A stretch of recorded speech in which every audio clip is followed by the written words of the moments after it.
नमस्कार दर्शक बंधु ये अध्यायर विषय वस्तु रही भल पाइबा कहीं आपण मैंने जानती प्रत्येक मनीष जीवन में जहाँ को भल पाई विशेषकर प्रेमिक प्रेमिका माने परस्पर को भल पाती बोली आपण मैंने जानती किंतु भल पाइबार अर्थ ता नुह भल पाइबार अर्थ हो माने बाप माँ मैंने पिला छुआ को भल पाती पुओ मैंने बाप माँ को भल पाती एमती भी केते लोक अच्छा समाजर अन्यान्य लोक मानक भल पाती भल पाइबा जी जिते अधिका भल पाई पार जीवन में सी अधिका सुख शांति अनुभव कर कारण भल पाइबा गोटे एमती जिनस जोटा कि तार स्वरूप कहीं देखी ना ता केवल आम मस्तिष्क बाहर आमर जमी मस्तिष्क अच्छी कौन लोभ मोह माया काम क्रोध हिंसा प्रतिहिंसा ये सब जिन गुड़ाक सब कौन आम कौन देखिपार से कौन आमर गोटे प्रतिक्रिया देखी आम जानूँ जे ये लोक हिंसा करुच्ची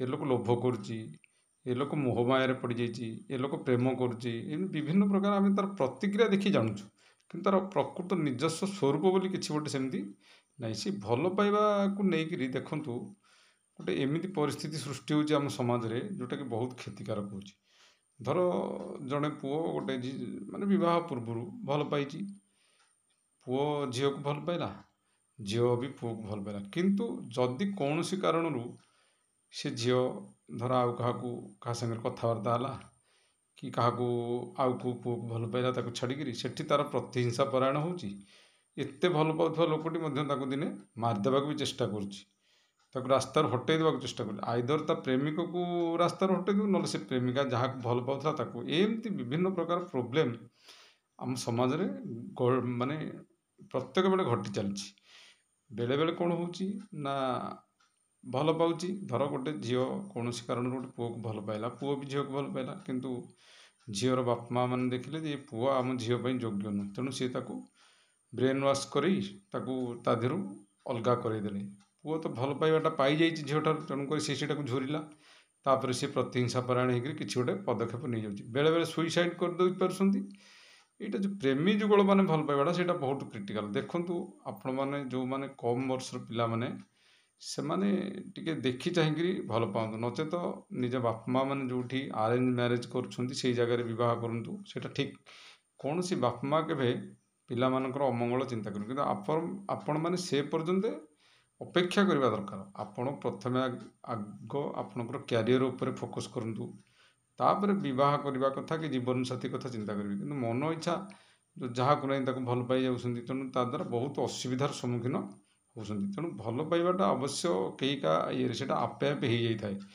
किंतु देखु जहाँ गोटे आप भल पाइले धर आपण जीवन ठू अधिका भल पाइले सी जदि कौट भूल कला कि अन्य कौट आप जानले सी शांति माने मते भल न पाई आउ जन को भल पाइला तो सी खुशी रहा मो मत आभेट कर आप रागुंट कहीं आपड़ मारिदेवा कहीं चाहते ना से प्रेमिका को तेणु आप जानते आप कहते मोर नुह तो कहार नुह युवाक जो पागलामी ये ठीक नुह तेणु भल पाइबा लेकर मनीष बहुत प्रकार असुविधा होची महात्मा गांधी सारा मनुष्य जाति की भल पाते सी केते शांति शेष को गोली खाई मरले सीना किंतु देखो बुद्धदेव समस्त भल पाते भल पाइबा आम चेष्टा करवा समस्त भल पाइबा जिते खराब लोकटे हो पछे से जानवा कथा से मनीष जन्म पाई मनीष जन्म हूँ सबुठार दिव्य ज्ञान मनीष हो जे कौन जीवजंतु हो पछे जेकोसी वृक्षलता समस्त को आप भल पाइबा उचित कहीं जीवटे गोटे बहु कष्ट पृथ्वी पृष्ठ सृष्टि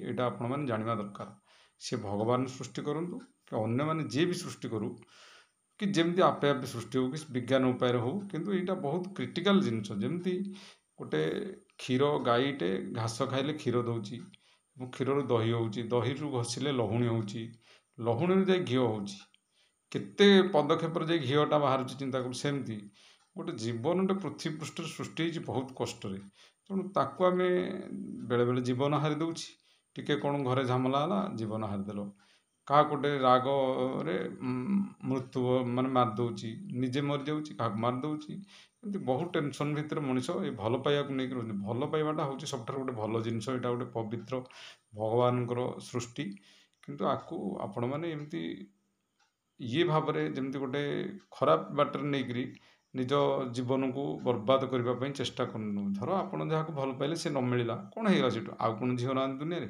କି ଯେଉଁ ଝିଅ ଯେଉଁ ପୁଅକୁ ସେ ନ ମିଳିଲା କି ନ ହେଇପାରିଲା, ଆପଣ ତା'ର ଯୋଗ୍ୟ ହେଇପାରିଲେନି। ଆପଣ ଅନେକ ଝିଅ ଅଛନ୍ତି, ଆପଣ ଯାହାକୁ ଭଲ ପାଇବେ ବି ତାଠୁ ଶାନ୍ତି ପାଇପାରିବେ।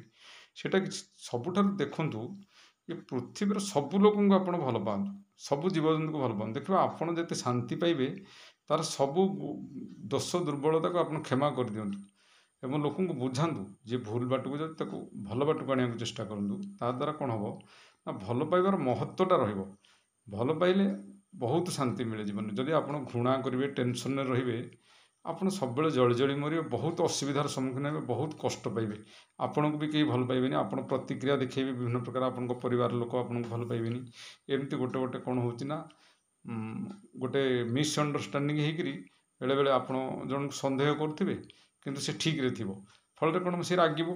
ଆପଣଙ୍କ ପ୍ରେମିକା ହୁଅନ୍ତୁ କି ଆପଣଙ୍କ ସ୍ତ୍ରୀ ହୁଅନ୍ତୁ, ଧର ଆପଣ ତାକୁ, ସିଏ ଠିକ୍ରେ ଅଛି, ଆପଣ ତାକୁ ସନ୍ଦେହ କରୁଛନ୍ତି, ସେ ବେଶୀ ବେଶୀ ରାଗିକିରି ଆପଣଙ୍କ ପ୍ରତି ଖରାପ ବ୍ୟବହାର ଦେଖାଇବ। ଫଳରେ ଆପଣ ବେଶୀ ବେଶୀ ଅଶାନ୍ତି ହେବେ। ଫଳରେ କ'ଣ ହେବ ନା, କଳି ଝାମେଲାଟା ବଢ଼ି ଚାଲିବ। ଏହାଦ୍ୱାରା କ'ଣ ହେବ ନା, ଘର ଭିତରେ ଅଶାନ୍ତି ହେବ। ଧୀରେ ଧୀରେ ସେଠୁ କ'ଣ ହେବ, ସେଇଟା ଗୋଟେ ଉଗ୍ର ରୂପ ନେଇ, ଗୋଟେ ବହୁତ ବଡ଼ ରୂପ ନେଇକରି ପିଲାମାନଙ୍କ ଉପରେ ପ୍ରଭାବ ପଡ଼ିବ। ପିଲାମାନେ ଭଲ ପଢ଼ିବେନି, ପିଲାମାନେ ଖରାପ ବାଟକୁ ଯିବେ। ଏହାଦ୍ୱାରା କ'ଣ ହେବ, ବହୁତ ଗୋଟେ ପରିବାର ଅଶାନ୍ତିରେ ରହିବ। ତେଣୁ ସନ୍ଦେହଟା ଗୋଟେ ଭଲ ଜିନିଷ ନୁହଁ।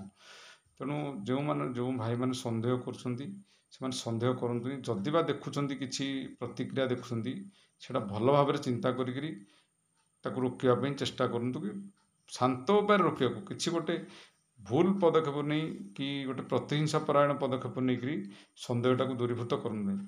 ନିଜ ସ୍ତ୍ରୀକି ବୁଝାନ୍ତୁ, ନିଜ ସ୍ୱାମୀକି ବୁଝାନ୍ତୁ, ଏହିପରି ଭାବରେ ତାକୁ ରୋକିବାକୁ ଚେଷ୍ଟା କରନ୍ତୁ।